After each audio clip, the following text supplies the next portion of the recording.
This is the Naked Genetics podcast, taking a look inside your genes.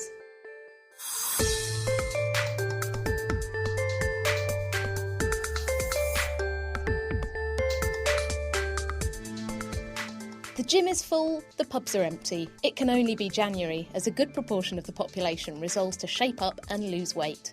But are your efforts going to help you fit into your genes with a J, or are you just fighting against your genes with a G? Many of the genes that we're identifying are actually genes which seem to regulate your feeding behaviour, so they maybe make you have a preference for high-fat foods. Plus, we discuss how genes might jump between cows and snakes, and we've got gout, goats, giant pandas and a glass-bottom boat. This is the Naked Genetics podcast for January 2013 with me, Dr. Kat Arney, brought to you in association with the Genetics Society, online at genetics.org.uk.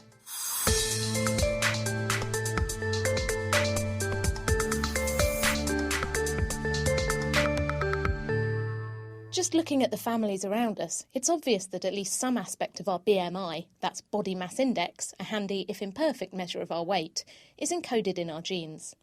This is borne out by genetic research, as well as the fairly obvious finding that a good chunk of our weight is down to our lifestyle too. But what do we really know about how our genes influence our weight and metabolism, and, more importantly, our risk of metabolic diseases, including type 2 diabetes?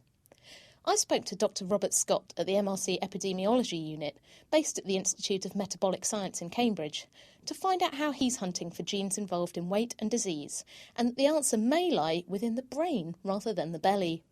I started by asking him how new genetic technology is helping his search. So it used to be the case in the past when we were doing these early genetic studies that we would look at our biological candidates and we would extract DNA from individuals and we would genotype individuals at known variants.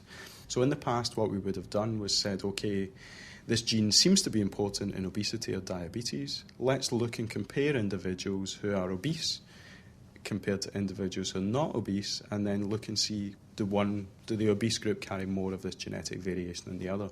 But what we can do now is we use these genome-wide arrays where we can look at perhaps 1 or 2 million variants all at one time on this tiny microchip. So we extract DNA from individuals, we put the DNA onto this microchip, and it gives us information on what an individual's genotype is at perhaps 2 million of these different genetic variants, all from the one experiment. So we can then compare individuals who are obese versus non-obese, or individuals with and without diabetes, and look and see do the individuals with diabetes carry more particular genetic variants than individuals without diabetes. The real approach that we're taking now to identifying these genes for obesity, for metabolic disease, for diabetes, is we take these hypothesis-free approaches where we measure genetic variants at millions of sites across the genome in lots and thousands of individuals, and then we perform these statistical tests to see what are the genes that come out. So we're not driven by any particular hypothesis to say, okay, we're only going to focus on genes which are involved in laying down fat or fat metabolism, for example. We'll just look at all the genes across the genome and see what comes out. And what's really interesting is that most of the genes, I think it's fair to say, are not things which we would previously have said, okay, biologically that looks interesting. These are really the usual suspects. Yeah, so they're not coming out with the usual suspects, as you say. They're coming out with things and giving us real insight into new biology. So perhaps then you might say, well, maybe we don't know as much about the biology of obesity or diabetes as actually we thought we did, because we're getting many new candidates, the function of which was previously unknown, actually. So we're getting this, using these genetic approaches is giving us novel insight into biology of obesity, diabetes that we didn't have before. So what sorts of genes are we talking about here that are involved in controlling things like weight and risk of diabetes and other metabolic diseases? So what's quite interesting is when we do the experiments that we're doing now, many of the genes which we're coming up with are genes which have biological functions which we don't really know, actually, so we're getting lots of novel insights. But actually what we find for BMI is that many of the genes that we're identifying, which have variants that are predisposing you to higher BMI, are actually genes which seem to regulate your feeding behaviour, so they maybe make you have a preference for high-fat foods or for high-calorie foods, or make you predisposed to want to eat more, for example.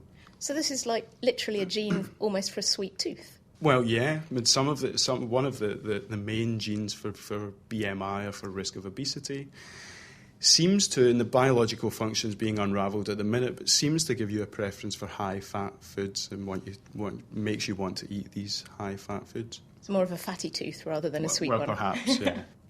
And are you looking across a very wide section of society? Because obviously there's lots and lots of different people living in the UK with different backgrounds, different genetic makeups.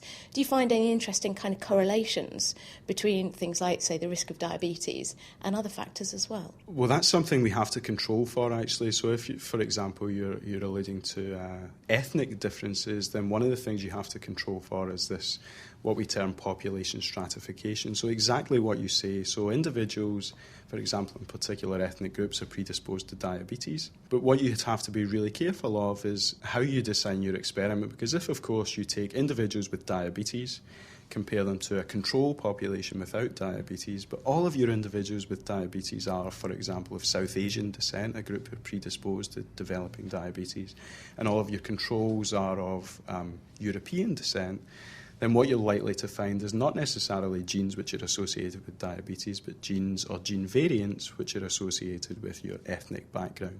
What's ongoing at the moment is lots of multi-ethnic studies where we're looking in European individuals and individuals of South Asian descent, of African ancestry. What's really nice is that if you see a signal, a gene variant which is associated with diabetes in Europeans, if you then take that and see the same signal in individuals of African ancestry or South Asian ancestry, then it gives you real insight that this signal is close to something which is real and causal rather than something which is a chance association. So replicating things across multiple populations is really important, actually. How do you just marshal all this information and actually extract meaningful patterns from it? It's a huge amount of data. It really is a huge amount of data. So, for example, if in the standard experiments we have, for every individual, genotype information at 2.5 million different mutations or polymorphisms, we term them, so changes in the DNA sequence across individuals. In some of the more recent studies we've been doing, we've had up to 250,000 individuals. So you can imagine, wow, 250,000 people, 2.5 million different genetic variants. That's a whole lot of data that we have to handle. And that means that when we're mining through all this information and trying to find out what's really important, we have to be statistically very rigorous. So in a regular experiment, what you say is you perform your statistical test, you find your result, and then you compare that result to the chance of finding that result simply by chance. And normally what one would say is you say, okay, we'll accept a 1 in 20 probability that this result is due to chance, and we say, okay, there's a 95% likelihood it's not due to chance. If that's the case, then we think this might be a real result. But if you're performing 2.5 million statistical tests, then a whole lot of them, 100,000 and more, are going to meet that threshold based on chance alone. So these are not real. So, of course, we can't then say, okay, 100,000 things look real. What we have to do is be very rigorous and say, okay, we're not going to accept this 1 in 20 threshold anymore. We're going to go to, let's say, 1 in a million chance. So we have to be, so things have to have a very defined, not necessarily a large effect, but a very precise and defined association with the disease at a very highly statistically significant threshold for us to consider it real. You talk about a lot of people here. Where do you find them from? Where do you recruit all these people? We're analysing together lots of individual studies. So this is not one particular study of obesity in 250,000 individuals, but what we do is we go across the world and we say, okay, so for example, here in Cambridge, we have a number of studies looking at the risk factors for obesity and diabetes, and we have studies of perhaps 10,000 individuals. But what we can then do is we collaborate with centres across the UK, across Europe, across the US. We bring together all these different studies, so each individual study will perform their analysis, and then we perform this method of data amalgamation to bring everything together and tease out what's real and what's interesting. You've looked through all this information, you found correlations with sort of variations in genes that are important for the risk of obesity, for the risk of metabolic diseases. What are you going to do with this information now? How do we make this useful? So one of the things when the Human Genome Project was kicking off or starting was there was this belief that you could take DNA from everyone, measure your risk of disease, and then you could say, okay, you're likely to develop obesity, diabetes and such like. But actually things have really turned around, and really and that was probably never likely to happen. I think what really we're getting, and the main benefit of doing these genetic studies, is not necessarily to predict who will become obese or diabetic, But like I've just mentioned to you, it gives us real insight into the biology of these diseases, where we maybe had a prior belief that what's important in obesity is how your body metabolises the food that you eat. These new genes that we're finding are telling us, well, okay, that may well be important. We have hypotheses that that's important, but actually people's preference for particular foods are important. So it gives you novel insight into the biology of obesity. Similarly for diabetes, many of the genes we're finding for diabetes are involved in particular processes in the etiology of diabetes, and that perhaps not now maybe, but in 10 years and 20 years gives you novel insight into therapeutic targets. Have there been any findings that have been very intriguing or things that you found particularly fascinating? I think it's quite easy for individuals like myself who over Christmas will indulge and eat too many mince pies that we say, well, I have genes which are making me eat too much. Then one has to be careful not to ascribe everything to genes, and I have responsibility to look after myself. So one of the interesting things which has been found in studies previously is that while carrying particular genetic variants increases your BMI, what's been found previously is that if you compare the effect of these genetic variants amongst individuals who are physically active, who get a lot of exercise, who walk a lot, to individuals who are inactive, who don't get as much exercise or physical activity as perhaps they should, that the effect of these genetic variants actually appears to be bigger in individuals who are physically inactive. So while carrying particular genetic variants might increase your level of BMI, the really important public health message is that if you're physically active, you can perhaps offset some of that genetic risk. So being physically active and being careful about your diet is actually very important, despite perhaps you carrying an increased genetic risk. We're just moving so far away from the idea that, well, if you're overweight, it's because you've eaten too many pies and you don't do enough sport, to a much more sophisticated and subtle idea of how our bodies work. At its very simplest level, if one is to eat less and exercise more, then of course you can reduce your risk of obesity and your BMI will be lower. But I think it's very fair to say that it's very complex, actually. It's quite easy for people to ascribe being overweight to simply not doing enough exercise or eating way too much. But what are the causes of eating too much? Why are some individuals driven to eat more than others? And some of the differences, the inter-individual differences in how we do these things are likely to be down to genetic variation. So I think it's a very complex story. That was Robert Scott from the MRC Epidemiology Unit in Cambridge. Coming up later, we'll be hearing how one scientist is taking a novel approach to teaching kids about evolution. But first, it's time to take a look at the top stories from this month with science writer Nell Barry. What have you got for us this month, Nell? So we've got one study that is very interesting, and it's looking at how a quarter of the cow genome actually came from snakes. Or is this really true? That's the question. This is in the Proceedings of the National Academy of Sciences by Ali Morton-Walsh and her team at the University of Adelaide. Now, this is a bit crazy because cows and snakes aren't really related. So what is this? What is this bit of their genome? Exactly. So you kind of immediately look at this and go, what? How on earth could that be possible? That's ridiculous. And it's looking at a piece of DNA which is called bovine B or BOV-B sequences. And what they found is that about a quarter of the cow DNA sequence is made up of this BOV-B.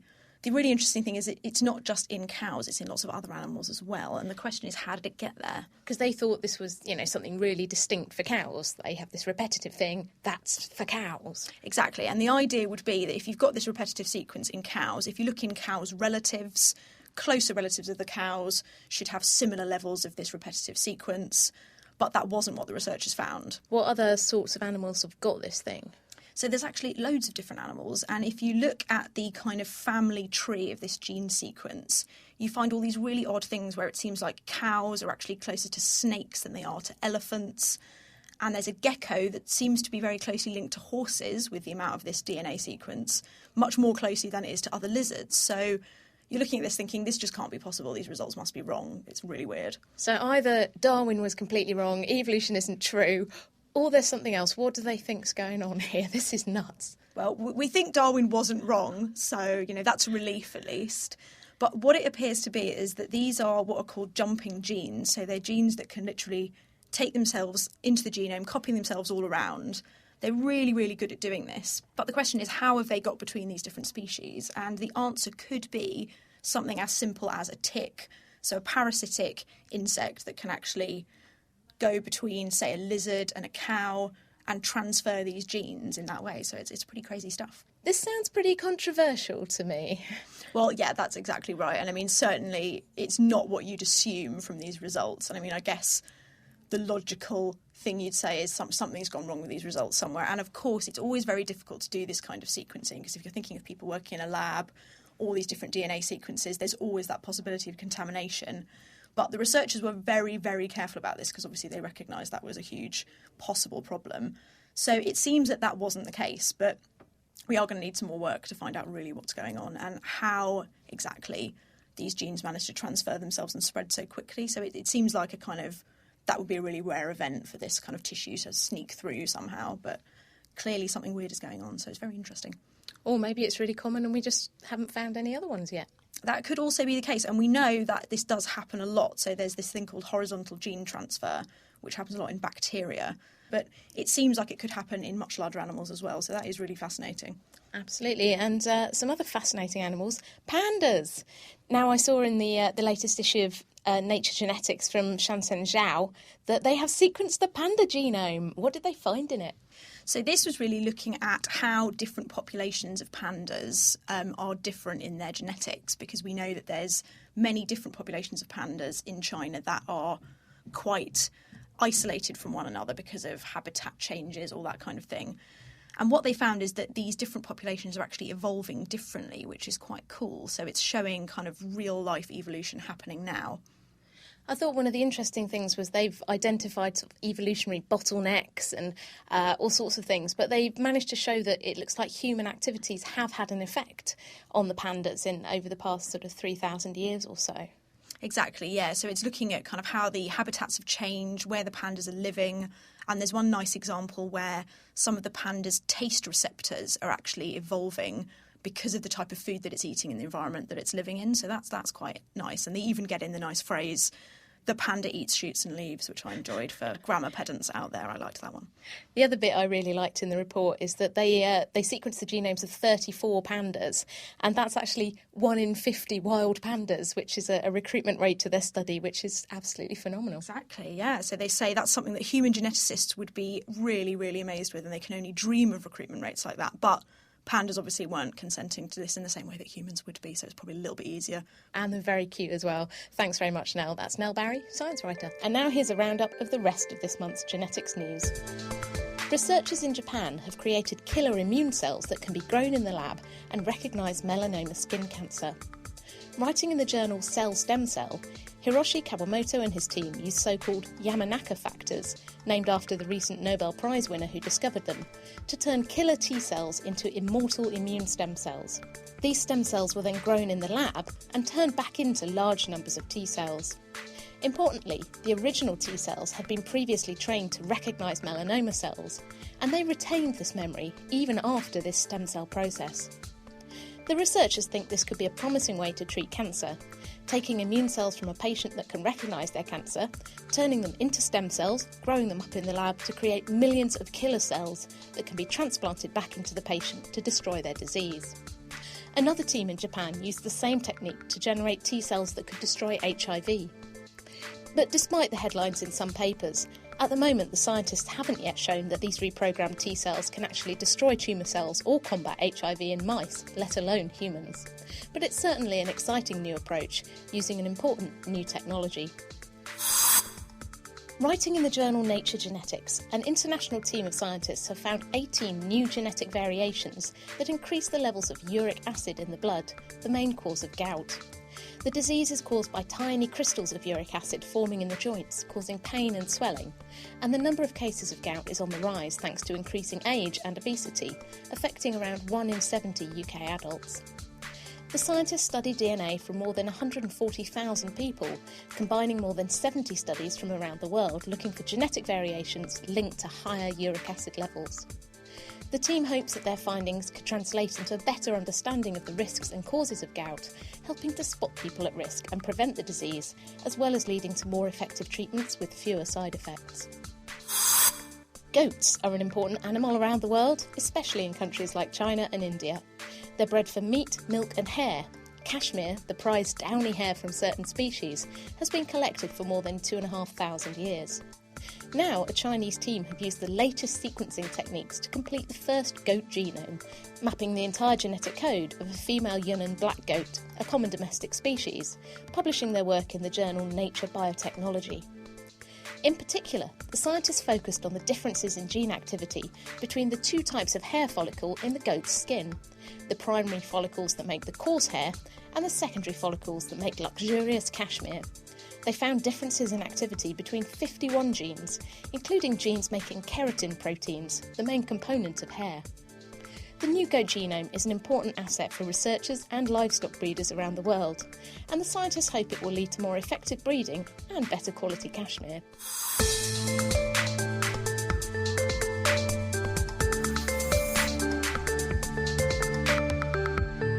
You're listening to the Naked Genetics podcast with me, Dr. Kat Arney. Still to come, we'll be finding out how to crack the genetic code of cancer and take a trip in a glass-bottom boat. But now it's time to meet the rinky-dinks. These creatures are the creation of Dr. Tiffany Taylor, an evolutionary biologist at the University of Reading, who's written a children's book called Little Changes. It's aimed at helping teachers to explain the concepts of evolution to children. I met up with Tiffany to find out more about her book and why she decided to write it. I wrote this book because I thought that currently the way that evolution is taught as a starting point is it's taught as quite a static process, is that organisms have differences because they live in different environments, but it doesn't really describe how organisms from one environment can move into another environment and then adapt to this new environment, take on the changes which make them a better fit. What I wanted to do is write a book which is very simple, aimed at young children, which told the story of these little characters called the Rinky Dinks, involved in a natural disaster which splits them between two very different environments, which over time they have to adapt to. And then one day they bump into each other in the forest and they don't recognise each other, but little did they know that they actually come from exactly the same background. So I wanted to get the idea of how it's a dynamic process that takes a lot of time rather than it being very static.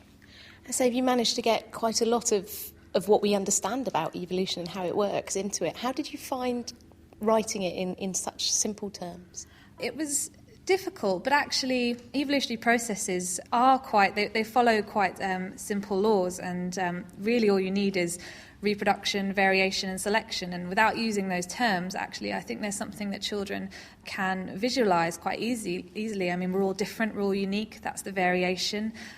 Terrible things, there was, natural disasters, you can see that can cause changes in the environment, that if they want to reach their food, then they've got to have certain changes which are going to help them do that. So I think the concepts themselves are something that children can relate to, and you don't need these complex terminology in order to explain it.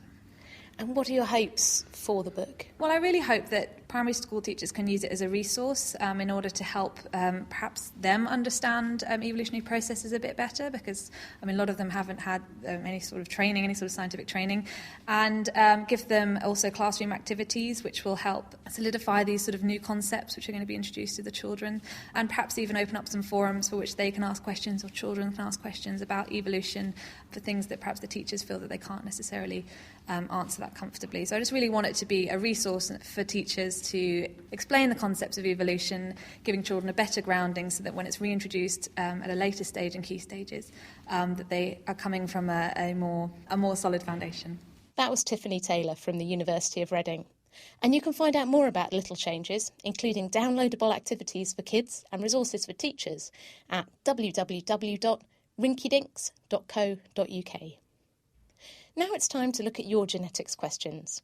This week, David Wright asks, how do scientists crack the entire genetic code of a cancer? Does a particular combination of mutations always lead to cancer in anyone who has them? Is cancer a set of newly mutated genes that do cancerous things? Or is it always a ruining of good genes so they can't do their good jobs, like ensuring cell death? And finally, can the mutations that cause cancer be passed on to a person's children? With all these answers, here's Dr. Julie Sharp from Cancer Research UK.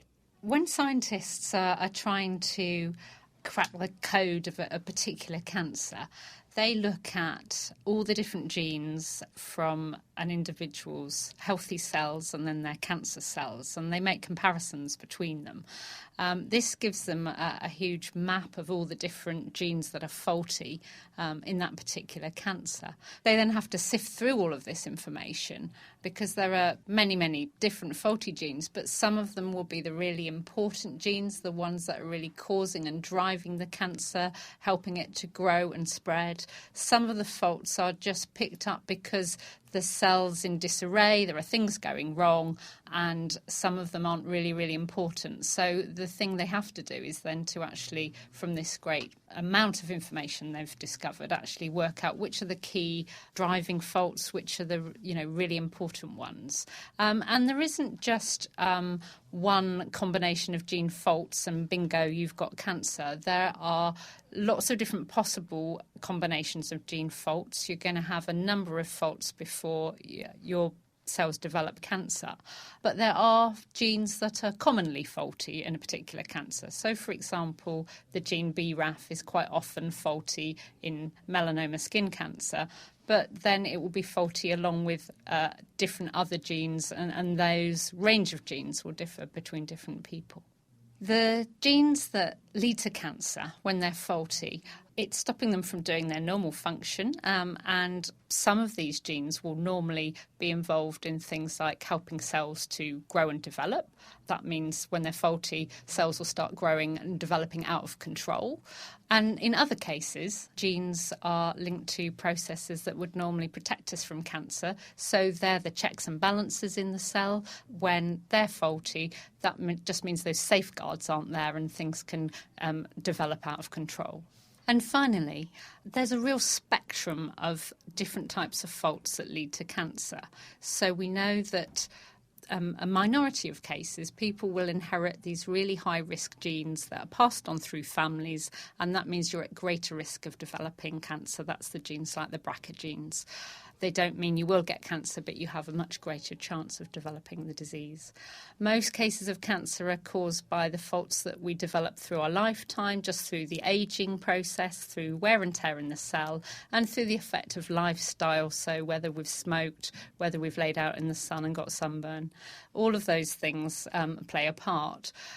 What we're gradually finding out more about is that there are also some genes that are passed on through families that have a smaller effect on our risk. And so it's really a spectrum. In most cases, it's what we've done during our lifetime, but there will be things that have been passed on from through our families that will have had an effect. If you've got any burning questions about genes, DNA and genetics that you'd like us to answer, just email them to genetics@thenakedscientist.com. You can tweet us @nakedgenetics or post on our Facebook page. That's facebook.com/thenakedscientists. And finally, it's time to take a voyage in our gene of the month. It's glass-bottom boat, or GBB. The name comes from fruit flies. Fruit fly larvae with a faulty glass-bottom boat gene are transparent compared to cloudier normal maggots. There's another tie-in too.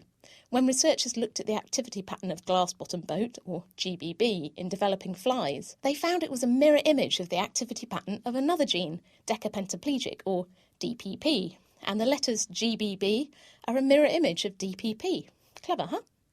Also known as the less catchy TGF-beta at 60A, glass-bottom boat has a number of roles in fruit flies, including helping to organise the developing fly embryo, forming reproductive cells in the testes, patterning the fly's wings, and regulating the junctions or synapses between nerve cells, which it does by interacting with a protein produced by the rather wonderfully named wishful thinking gene.